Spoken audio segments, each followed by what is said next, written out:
Farmer miss world और बच्चन परिवार की बहू ऐश्वर्या राय बच्चन दिल्ली में ईडी की पूछताछ के बाद मुंबई लौटी।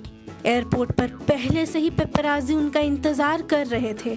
ऐश के सामने आते ही फ्लैश चमकने लगे। हालांकि सबको इग्नोर करते हुए वो अपनी कार की ओर बढ़ गई। काले रंग के अटायर में ऐश्वर्या हमेशा की तरह बेहद खूबसूरत दिख रही थी, लेकिन इस बार चेहरे से वो स्माइल गायब थी। अब मामला ही कुछ ऐसा है, अगर फोटोग्राफर्स की रिक्वेस्ट पर रुककर पोज दे भी दिया तो फिर ईडी की पूछताछ के बारे में भी पूछेंगे। इसलिए फिलहाल तो मीडिया से जितना दूरी बना कर रखा जाए उतना ही अच्छा। ईडी ने पनामा पेपर लीक मामले में उनसे करीब 5 घंटे तक पूछताछ की। कानून तो अपना काम करता रहता है। अब हम भी जरा फिल्मों की बात कर लेते हैं। तो आपको बता दें कि ऐश्वर्या राय बच्चन मणि रत्नम की अगली फिल्म पुन्नियन सेल्वम में नजर आने वाली हैं। इसमें उनका किरदार क्या होगा ये तो अभी रिवील नहीं हुआ है। फिर भी ऐश है तो रोल भी दमदार ही होगा, इतना उम्मीद तो कर ही सकते हैं। येलो रंग की टी शर्ट में ये कूल एंड डैशिंग शख्स कौन है? पहचाना आपने? बिल्कुल सही, ये वरुण धवन ही है। फिल्मी पार्टियों और प्रमोशंस को छोड़ ही दीजिए, जिम जाते और निकलते हुए भी पेपराजी पीछा नहीं छोड़ते वरुण का। और छोड़े भी क्यों, इतना डिमांडिंग और सेलेबर स्टार रोज रोज कहाँ मिलते हैं।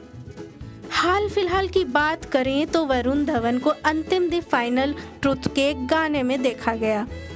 वर्क फ्रंट की बात करें तो वरुण अभी अपनी एक फिल्म में बिजी है जिसे प्रोड्यूस करण जौहर ने किया है, और अपोजिट कास्ट में नजर आएंगी जानवी कपूर। इसके बाद वरुण जल्द ही भेड़िए में भी कृति सेनन के ऑपोजिट नजर आने वाले हैं। कॉमेडी गोल्डन अवार्ड्स की शाम रेड कारपेट पर नजर आए कई सितारे। कई कॉमेडी शो के कास्ट अपने ग्लैमरस अंदाज में भी पहुंचे। तो चलिए वक्त जाया न करते हुए आपको सीधा रूबरू कराते हैं सुपर हिट सीरीज भाभी जी घर पर हैं के कास्ट आसिफ शेख और शुभांगी आत्रे से। सुनिए क्या कहते हैं ये दोनों। देखिए, मैं तो पहली बार आ रहा हूँ गोल्ड अवार्ड्स में and I am very quite excited. और मैंने शुभांगी से और मिसेस कोहली से बहुत सुना था इस अवार्ड के बारे में।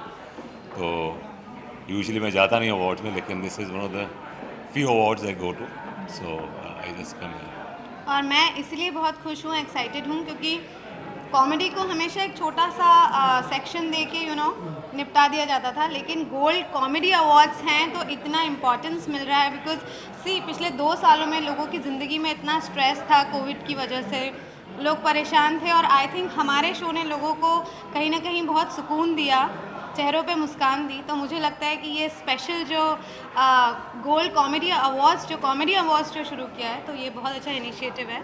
और Vikas is a very dear friend of mine, तो मैं उनको बहुत सारी शुभकामनाएं और बधाई देती हूँ।